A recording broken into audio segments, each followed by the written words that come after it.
I'm a lot like Peter, and maybe you are too. Hear me out here. When I first started publishing 5 years ago and sharing on here, I was also a lot like Peter, but God has taught me a lot in that.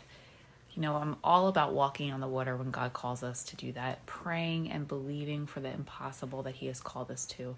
And then doubt. Doubt starts to come when I realize that I'm looking back at the boat. I'm looking for confirmation in all areas except straight forward to the one who called me upon the water. I was looking back at the boat for confirmation to keep on going, for what God had already told me to do. I may have even looked to the unpredictability of the waves to tell me to keep on going, or looking for the comfort of the familiar boat when I personally knew that God was calling me to do something. Really looking for confirmation in places that we are looking for someone to tell us that we're worthy enough to be out there when God has already called us to it. He has taught me a lot in the 5 years, and this last week he really reiterated this lesson of my wandering eyes. But in doing that, he taught it in a deeper way.